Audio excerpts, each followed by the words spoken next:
Selamat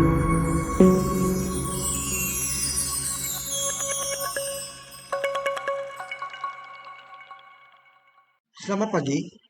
Kali ini kita akan membahas alur tujuan pembelajaran tingkat taman kanak-kanak.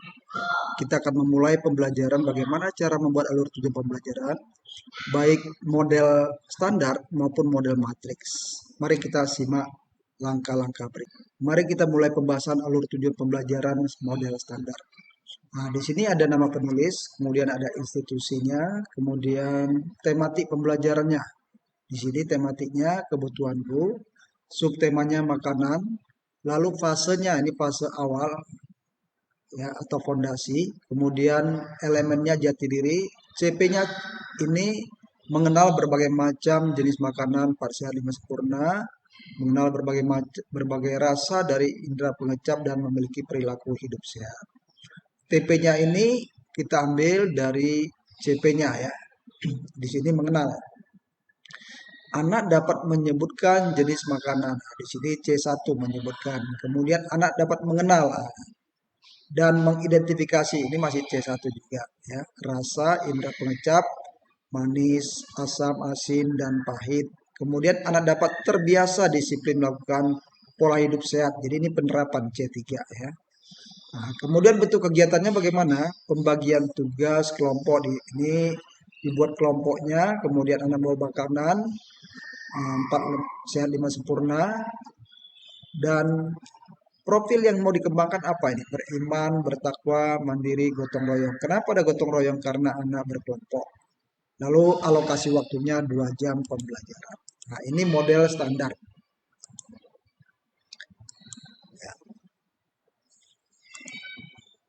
Kemudian ini model matriks. Jadi boleh dibuat standar, boleh juga dibuat matriks. Ini model matriksnya. Ya. Kapan kita buat standar, kapan kita buat matriks? Sebenarnya kalau dia dalam jumlah banyak, sebaiknya kita buat dalam bentuk matriks. Umpamanya kita membuat tujuan pembelajaran, alur tujuan pembelajarannya itu 1 semester. Sebaiknya kita buat matriks supaya lebih simpel dilihat. Ya. Tapi kalau sekali masuk, ya enggak apa-apa kita buat dalam bentuk standar ya. Nah, jadi sini kita ambil contoh Bu, bentuk matriks yang dibuat oleh Bu Rosalia. Ini unitnya ada, kemudian fasenya fondasi.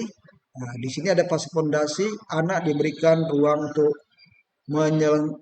menyenangkan dan dekat dengan anak agar anak merasa percaya diri dan nyaman untuk dapat bermain dan melakukan kegiatan. Ini dia ya.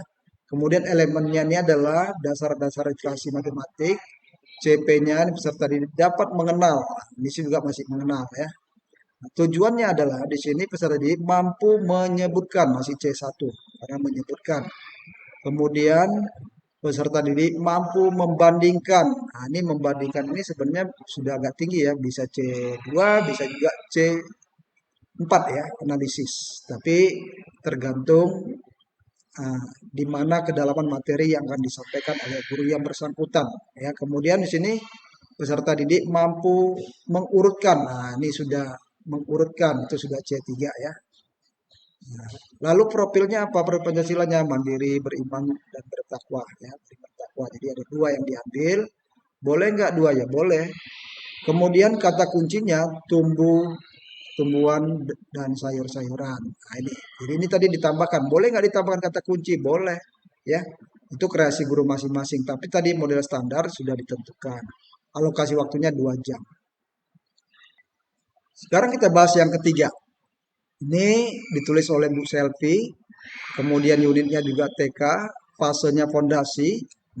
Pada fase fondasi, anak diberikan ruang yang ramah dan dekat dengan anak agar anak merasa cukup percaya diri untuk dapat bermain dan mempelajari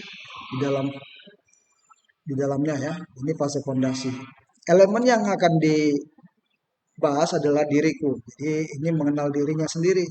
CP-nya peserta didik mampu menyebutkan identitas.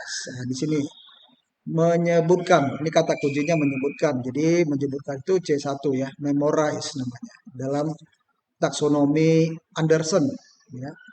Sini menyebutkan identitas dan mampu membedakan diri dengan orang lain. Ini sudah membedakan. Ini bisa C2, bisa juga C4 ya, tergantung kedalamannya. Ya. Membedakan ya, itu membedakan bisa C2 dan C4. Peserta didik menyebutkan identitas diri. Ini tujuan pembelajarannya ya. Jadi dia C1. Lalu yang kedua dibahas adalah tujuan pembelajarannya peserta didik membedakan. Ini C2.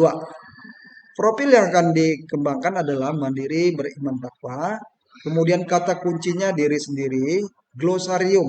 Glosarium ini adalah kata-kata yang tidak umum ya, yang perlu diterjemahkan atau punya maksud-maksud tersendiri ya dalam pembahasan. Ini kata kuncinya identitas, glosarium identitas orang lain. Kemudian alokasi waktunya 2 jam pembelajaran.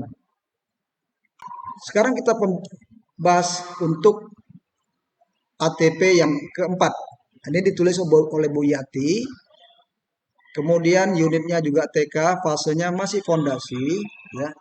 Nah, di sini ditulis rasional, rasional ya. Ini rasionalnya adalah alur pembelajaran adalah rangkaian tujuan pembelajaran. Ini adalah apa sih yang dimaksud dengan alur tujuan pembelajaran ya. Jadi dibuatkan rasionalnya. Boleh nggak dibuatkan? Ya silakan saja. Ya, tapi komponen-komponen ini mesti ada ya. Elemennya jati diri, CP-nya juga mesti ada.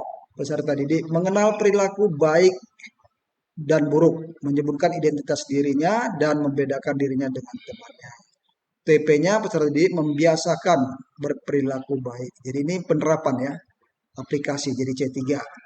Kemudian peserta didik mencirikan identitas diri C2. Lalu terakhir ada peserta didik menunjukkan dan menjelaskan. Di sini ada kalimat menjelaskan. Jadi ini pemahaman, memahami. Nah, sebenarnya apakah ini boleh? Boleh, tapi urutannya belum tepat ya. Di mana belum tepatnya? Di sini urutannya masih zigzag. Sebaiknya urutannya itu dimulai dari C kognitif terendah. Jadi C2 dulu, lalu C3. Di sini ada 2 C3 ya. Walaupun di sini adalah mengenal perilaku. Ya, mengenal. Ya, di sini ada banyak indikatornya. Sebenarnya eh, kita fokus saja satu. Ini kan ada banyak mengenal perilaku, menyebutkan identitas dan membedakan. Ya, jadi dia dirangkum jadi satu. Sebenarnya cukup satu-satu dijabarkan. Lalu alokasi waktunya 2 jam. Kata kuncinya diri sendiri, kemudian profil pelajar Pancasilanya beriman dan bertakwa. Lalu glosarium, identitas diri dan teman. Inilah sekelumit tentang alur tujuan pembelajaran, baik yang model standar maupun yang matriks. Silakan Bapak Ibu menggunakan yang mana yang lebih diinginkan, tergantung selera masing-masing ya. Dan tergantung juga kebutuhannya. Jadi alur tujuan pembelajaran ini dari mulai tingkat TK sampai SMA semua sama ya. Yang membedakan adalah ya di sana sudah ditentukan CP-CP-nya. Jadi CP-CP inilah yang menjadi panduan kita menuliskan alur tujuan pembelajaran sesuai dengan tingkat di mana kita mengajar. Terima kasih Bapak Ibu. Semoga pembahasan ini dapat membantu Bapak Ibu sekalian dan dapat meningkatkan kemampuan Bapak Ibu dalam pembelajaran kurikulum merdeka. Sampai jumpa di topik berikutnya.